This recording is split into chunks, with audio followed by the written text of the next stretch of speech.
Hi, friends.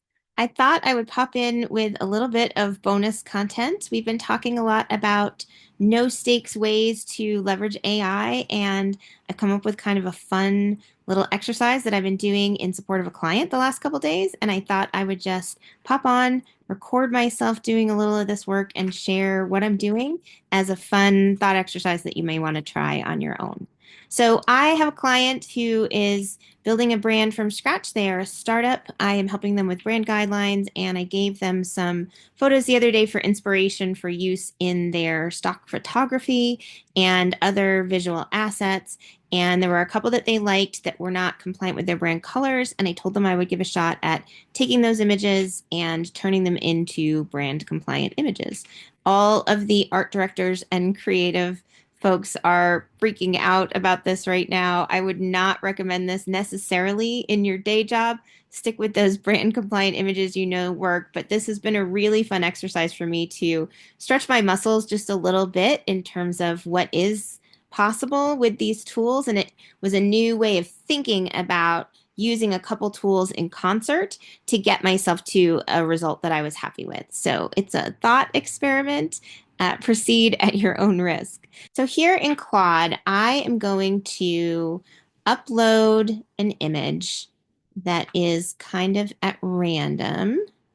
I'm going to pick this one that I thought was sort of interesting. You'll see it's just an abstract image with some lines, again, for web backgrounds, a little bit of pop of color on a PowerPoint slide, maybe. These are not my client's colors.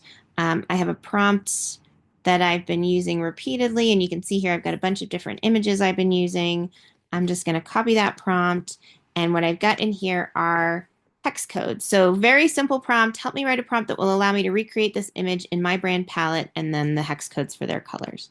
And Claude is going to come through here with a pretty detailed description of what I asked it to do. I copy the information out of Claude.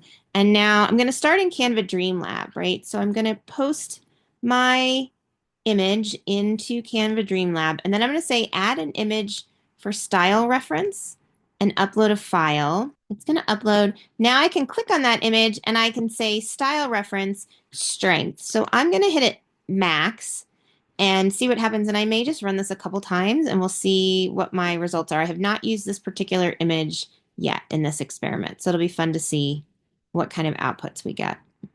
So I don't hate these outputs. What I'll say that I like, for example, on this one, there's too much of this light blue that is not a brand compliant color. It has pulled in my orange, my pink, a little bit of purple. Those are the brand compliant colors. What I'm going to do to try to address that is tone down the strength of the style reference and see if it'll let the prompt be a little bit stronger.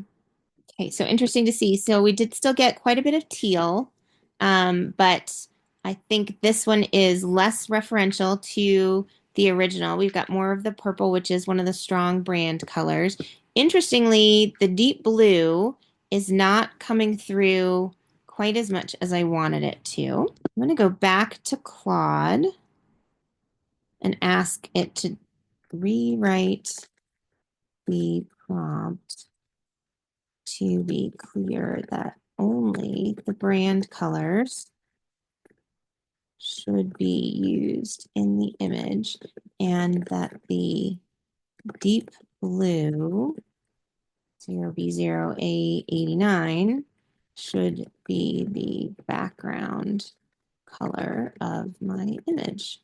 And I'm going to pull my new prompt back over to Canva and try again. I'm going to leave us at medium or mid on the style reference here, and we'll fiddle with that in a second and see how we do. So you can see here it added no other color should be used in the image besides the specified background color and the 3 colors for the light streaks. This makes me start to feel like maybe I've got the wrong color hex code or something. That one's pretty interesting, especially I would think zoomed in. That one's pretty interesting. So just as one more quick little experiment, I'm going to go ahead and try this in Leonardo and see what Leonardo does. And then Okay, so certainly more compliant with the color palette over here in Leonardo. I don't know that I like this one. I'm not going to click to view what it thinks may be explicit. I think I would like this one, but I don't really like the broken lines here. I'm going to go ahead and download it because perhaps I can zoom in. I'm going to go over to flow state, try the same thing. Okay, so these are quite different, but also I like them a lot. I know that my client would really like this image. I think that my client might also, there's some good stuff here. If you hate these, my apologies, but I think these are pretty cute. This one is good.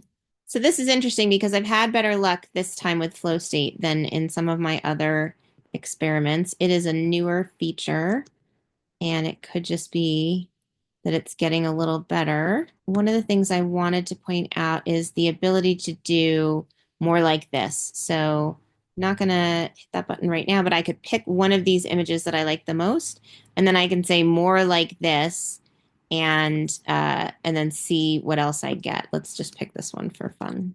Okay, so some of these are really interesting too.